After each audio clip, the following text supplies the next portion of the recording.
আসসালামু আলাইকুম দর্শক। আশা করি সবাই ভালো আছেন। আজ আপনাদের সাথে শুকনো বড়ই ও তেঁতুল দিয়ে টক ঝাল মিষ্টি আচারের রেসিপি শেয়ার করব।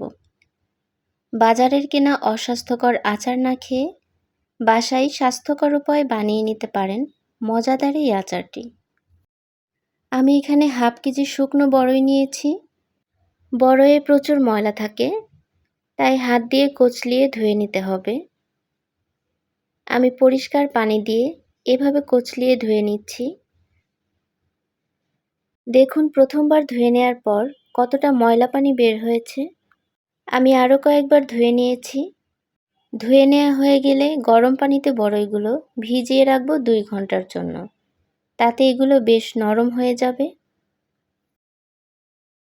আমি আরও নিয়েছি হাফ কেজি তেঁতুল। তেঁতুলটাও শুকনো হওয়ার কারণে এটিও কিছুটা পানি দিয়ে কিছুক্ষণ ভিজিয়ে রাখবো, তাহলে নরম হয়ে যাবে। তেঁতুল এবং বড়ই ভিজতে থাক, এর মধ্যে আমি আচারে ব্যবহারের জন্য একটি মশলা বানিয়ে নিব। চুলায় প্যান গরম করে 6টি শুকনো মরিচ ভেজে নিচ্ছি। ভাজা হলে তুলে নিব। এখন ওই প্যানেই দিচ্ছি 1 চা চামচ আস্ত ধনিয়া, 1 চা চামচ আস্ত জিরা, 2 চা চামচ পাঁচফোড়ন, দিচ্ছি 1 চা চামচ মৌরি ও 3টি এলাচ। লো আঁচে এগুলো একটু টেলে নিব। একটু পর এর মধ্যে দিয়ে দিচ্ছি হাফ চা চামচ রাঁধুনি। এগুলো বেশিক্ষণ ভাজা যাবে না, তাহলে আচারটি তিতা লাগবে। মশলা থেকে যখন হালকা ঘ্রাণ বের হবে তখন নামিয়ে নিব। তারপর ভাজা শুকনা মরিচ ও মশলাগুলো কিছুটা আধা ভাঙা করে গুঁড়া করে নিব পরবর্তীতে ব্যবহারের জন্য। এদিকে 2.5 ঘন্টা পর বড়ইগুলো গরম পানিতে ভিজে বেশ নরম হয়ে গিয়েছে। এগুলো থেকে পানি চিপে আলাদা করে নিব।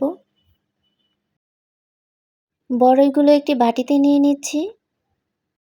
তারপর এভাবে হাত দিয়ে চটকিয়ে নিব। যেহেতু শুকনা বড়ই ব্যবহার করছি, এভাবে গরম পানিতে কিছুক্ষণ ভিজিয়ে চটকিয়ে নিলে আচারটি ভালো হয়। তারপর পানিতে ভিজিয়ে রাখা তেঁতুলগুলো এভাবে চটকিয়ে নিব। এখন চুলায় প্যান গরম করে দিচ্ছি 1/3 কাপ সরিষার তেল। তেল কিছুটা গরম হলে 2টি শুকনা মরিচ এভাবে ভেঙে দিচ্ছি। চুলার তাপমাত্রা মিডিয়াম লোতে আছে। মরিচ হালকা লাল হলে এর মধ্যে দিচ্ছি 1 চা চামচ পাঁচফোড়ন।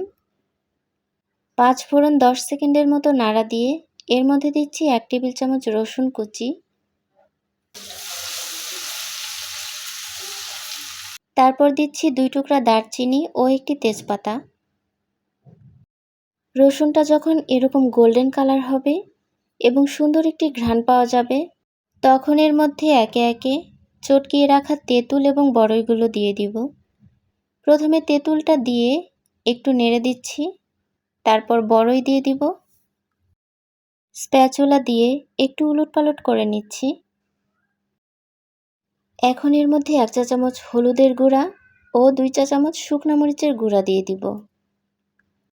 হলুদ মরিচের গুঁড়া তেঁতুল এবং বড়ইয়ের সাথে খুব ভালোভাবে মিশিয়ে নিচ্ছি। এখন মিষ্টির জন্য এখানে আখের গুড় দিয়ে দিব। আমি 2 কাপ গুড় নিচ্ছি। যে পরিমাণ তেঁতুল এবং বড়ই নিয়েছি তাতে 2 কাপই যথেষ্ট ছিল। মিষ্টিটা আপনারা বাড়িয়ে কমিয়ে নিতে পারেন, চাইলে এখানে চিনিও ব্যবহার করতে পারেন। গুড়টা আমি ভালোভাবে মিশিয়ে নিচ্ছি। আখের গুড় দিয়ে আচার বানালে টেস্ট এবং কালার দুটোই খুব ভালো হয়। এখন এর মধ্যে সাদা লবণ দিচ্ছি 1 চা চামচ। পরবর্তীতে প্রয়োজন মতো বিট লবণ দিব। বিট লবণও আচারের টেস্ট অনেকটা বাড়িয়ে দেয়। পুরাটা সময় লো মিডিয়াম হিটেই আমি আচারটি রান্না করে নিব। আচার অনেকক্ষণ ধরে জাল হলে এটি খেতে ভালো লাগে এবং এটি অনেক দিন ভালো থাকে। আখের গুড় ব্যবহারের কারণে দেখুন এটির কালারটি কতটা সুন্দর আসছে। আচারটি অনেকটাই ঘন হয়ে গিয়েছে। এখন এর মধ্যে বিট লবণ দিয়ে দিচ্ছি। লবণের পরিমাণটা টেস্ট করে দিবেন। 15 মিনিট জাল করার পর আচারটি এরকম হয়েছে। আমি অনবরত নেড়েছি। এখন এর মধ্যে গুঁড়া করে রাখা মরিচ দিয়ে দিব। তারপর গুঁড়া করে রাখা মশলাগুলো একটু একটু করে দিব এবং মিশিয়ে নেব। আচারটি বানানোর মোটামুটি পুরাটা সময় অনবরত নাড়তে হবে, তা না হলে আচারটি পুড়ে যেতে পারে এবং এটির টেস্ট নষ্ট হয়ে যেতে পারে। এখন এর মধ্যে দিচ্ছি 1.5 টেবিল চামচ ভিনেগার। ভিনেগার দেওয়াতে আচারটি দীর্ঘদিন ভালো থাকবে।